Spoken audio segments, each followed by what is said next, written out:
Reka nagire nk'usuhuza kandi nkushimira kuba uhisemo gukurikirana gahunda zose umuyoboro wa YouTube La Grazia Africa ukomeje kukugezaho breaking news. Umwana w'imyaka igera kuri 2 n'amezi 7 yahiriye mu nzu. Aha ni mu gice cy'iburengerazuba hano mu gihugu cy'u Rwanda mu karere Karusizi. Umwana w'imyaka 2 n'amezi 7 yahiriye mu cyumba yararyamyemo mu mudugudu wa Ruzene ku akagari ka Karenge umurenge wa Rwimbogo w'akarere ka Rusizi. Ashya igice cy'umutwe, amaguru n'amaboko akurwamo, hasigaye gato ngo umuriro umukongore ariko yarakiri muzima. Reka ngwire ko umwana w'umuhungu yahiriye mu nzu mu gihe se akora akazi ko gucunga umutungo wa koperative yaramaze ibyumweru bigera kuri 2 mu mujyi wa Kigali adataha mu rugo, mu gihe nyina wigisha ku rwunge rw'amashuri rwa Gashonga yari yagiye mu kazi. Mu rugo hari hasigaye umwana n'umukozi gusa. Nshimiyimana Alexander ubyara uwo mwana yavuze ko umukozi yababwiye ko yamaze kugaburira uwo mwana ajya kumuryamisha mu cyumba, agaruka mu gikoni.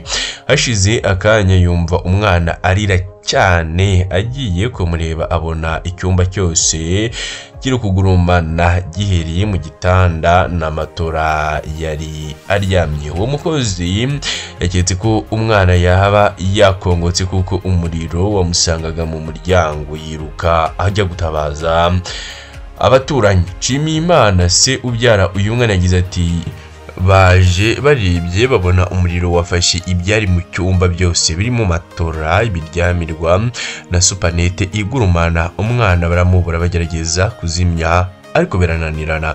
Basohotse ariko umubyeyi umwe bimwanga mu nda, aragaruka areba muri uwo muriro wari unafite umwotsi mwinshi, abona umwana hepfo mu nguni ari we yikinze kuko bigaragara ko yagendaga ahungira aho umuriro utarasakara. Umubyeyi yaritanze yinjira muri uwo muriro ashikura umwana wari wahiye isura, amaguru n'amaboko n'imyenda yambaye yatangiye gushya ubundi amukuramo.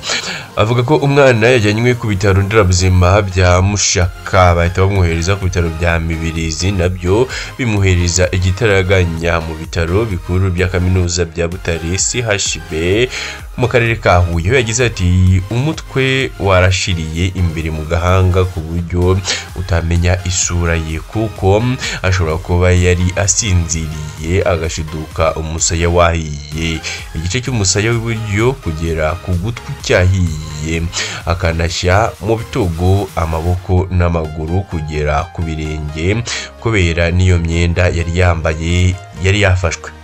Reka mbwire ko umukozi wari wasigaranye uwo mwana yahise atabwa muri yombi n'urwego rw'ubugenzacyaha RIB kugira ngo hakorwe iperereza ricukumbuye ku cyaba cyateye iyo nkongi. Umunyamabanga nshingwabikorwa w'umurenge wa Rwimbogo Nzayimana Joasi avuga ko iyo nkongi ishobora kuba yatewe n'amashanyarazi kuko aho bacomekera hari hegeranye cyane n'aho umwana yari aryamye, agakeka ko ari nk'icyuma baba bakujije mu bundi kigateza iyo nkongi. Mu magambo yagira ati uwo mukobwa w'umukozi witwa Chantal yafungiye kuri sitasiyo ya RIB ya Nyakarenzo mu rwego rw'iperereza kuko mwasigaranye n'umwana agashya ari we uvuga ko yari yamuryamishije agomba kugira ibyo abazwa byafasha mw'iperereza.